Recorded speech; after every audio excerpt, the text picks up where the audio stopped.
So it seems that you need help. This video is all about sewing together, seaming together your panels, your squares, whatever. I've got a solid granny here, a classic granny. You can sew them together. You can sew them in separate blankets. We've got a pattern for that, as well as our pattern for our garden party Afghan. This technique will work if you have multiple colors or just all the same solid color. It's going to hide. So this is what I'm going to do today. I'm going to show you how to do it. So this is the right side and this is the wrong side right here. So you don't see anything. It's all flat. Let me get rid of that needle. It's all flat and smooth. I really truly think it's the easiest. We're going to do that together here today on Good Knit Kisses. By the way, I'm Kristen and thanks for coming. See you in a moment. Welcome to Good Knit Kisses. We're all about helping you stitch your love and love your stitches. Let's sew an invisible flat seam together. You're going to need your granny squares and some yarn and a tapestry needle. I like this one that's slightly bent, has a little bit of a blunt end to it. And the yarn, I can use a contrasting yarn just to show you on the camera here today, but you know, I would pick probably one of these colors. And if you have multiple colors in here, it's really not going to matter because this is going to be buried and not seen. I would pick one of the colors in your project. Again, this is just for camera purposes. The way you know how much yarn to pull out, you're going to want to measure your square and do 3 times the amount of yarn for that. So I have enough to cover these two across here. I'm going to lay them all out, and what I would do is get enough to go across all of them and have my tails, and then I would do the vertical ones and cut those separate. You can also connect more yarn as you go if you need to do that, but this is the way I like to do it in one fell swoop. All right, so go ahead and place your squares all right side up the way that you want them facing. Just doesn't matter which one it is, whatever, but face them how you want to face them. And you're going to take your we're just going to do 2 at a time here. So take them and put the right sides together. So I'm just going to turn this, close it like a book. And then we're going to be looking at this edge right here. We have this like a book, and you can see my stitches along the edge. You have the V-shaped stitches running this way, and on this sample they're running the opposite way. You're going to line them up. Your stitch count is going to be the same on both of these. If it's like accidentally one more or less, that's okay. You can just usually skip one on the other one and then keep going. We've got our wrong sides together, so we're going to be looking at the outermost loop. So on this one up here, we're looking at this back loop. And then when you're on this one here, just remember that the outside or wrong side is over here. And so the outside loop is this one. So we're not going through both stitches. We're going through the outermost loop. Okay. And then we're going to be going in one direction, go through both of those loops. And then when you come back around to the next one, you actually enter in from the opposite sides. You're going to enter in from this way, and it's going to just zigzag through those stitches all the way until the end. Now, this particular one is, these are 2 classic grannies. If you had the solid granny, you're going to have a different amount of stitches in the corners. That's okay. Just count your stitches on both of them. Make sure you have the same amount, and then you'll just one for one go right across. All right, that's it. Let's start on connecting these. So on this first one, I'm going to find my corner stitch. So there's 3 in here. So I'm just going to go to this very middle one here. And then this is the outward bump. See how there's 2 of them here. The outward loop is this one. And then we want to find that stitch over here. 1, 2, 3. This is the middle one. There's that back bump. And here we go, pull through until you have a tail. And then we're going to come enter from this side that we just pulled out from. And you can see the loop is right next to it. Okay, and then we're going to pick up this loop here on this side. Once you pick up the first few, it's easy to tell. Go ahead and pull this through. And I just leave it loose for now so you can see that. And then go into the next loop on the same side you came out from. Pick up the one on the back sample and pull it through. You can see the little S shape, it's zigzagging through. Let's pick up another one and pick up the pace a little bit.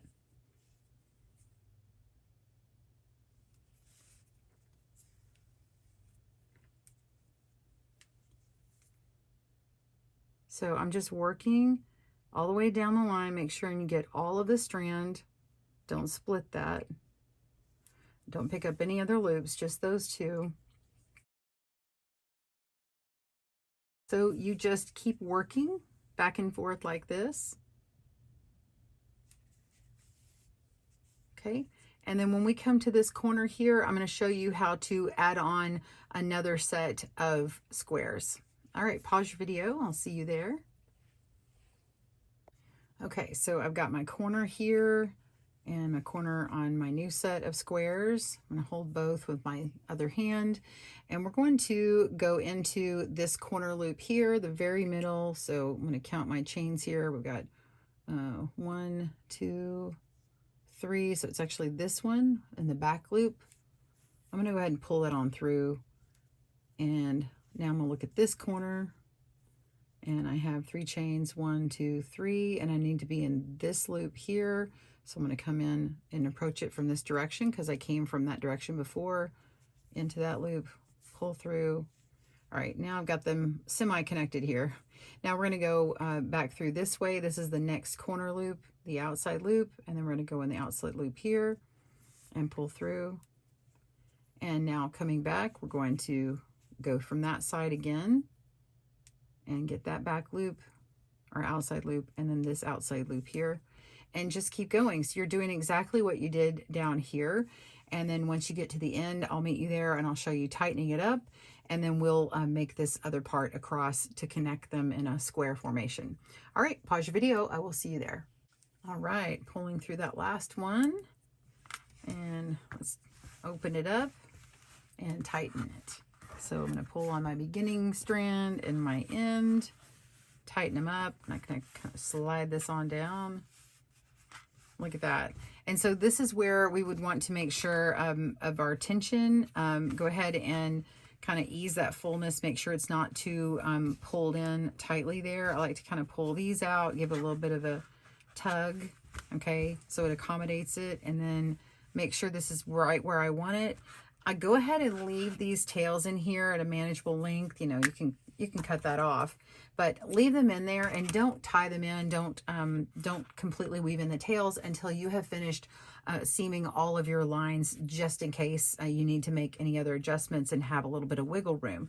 All right, so we're going to work on the this line now. We just did the vertical, and now we're going to do the horizontal, or vice versa. It doesn't really matter.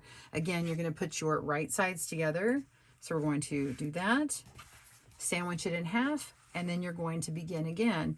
Okay, so you're just going to start in this corner, work your way through them, serpentining, going around.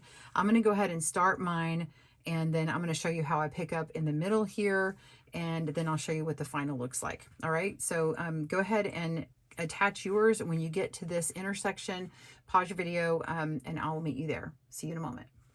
Okay, so I'm coming down to this intersection here. It looks like I've got a couple of stitches right before that middle point. So I'm going to come through this one right here and come through. And I still have to pull through this one. So there's my outside stitch. Okay, I'm going to jump over, go through this stitch that already had one there. I'm just going to reinforce that corner. And then I'm going to go through this stitch right here.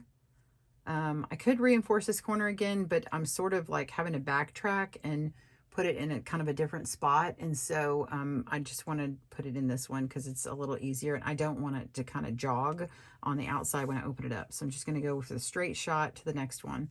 All right, so this one I came out here, so I'm going to go, may have to rotate it and see, but this is the outside stitch here.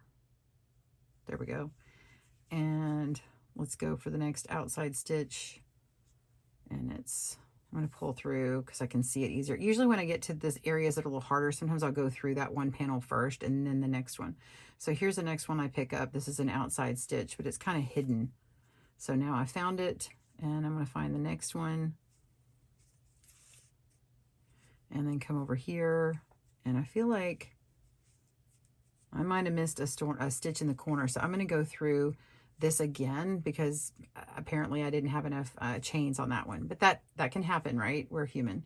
So now I'm going to go to the next one, pick that stitch up, and the outside on this one is hard to see for some reason. So I want to go into this loop and keep going.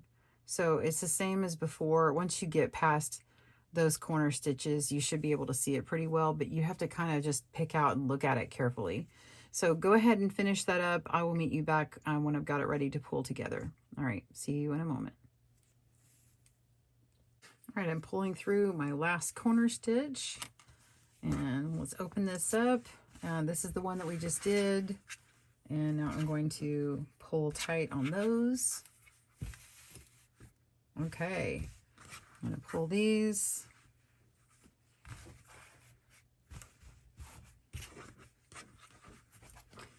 So now we have these stitches all joined together, and there we go. One at a time, I think, is working out a little bit better. Yeah. All right, so you can see that I have already got it cinched up or eased up how I want on the fullness here, and it's ready to weave in your tails, and then you want to wash and block it, and those tails will actually stay locked in much better using it that way. Using a tapestry needle instead of a crochet hook and weaving into individual stitches will make it last a lot longer.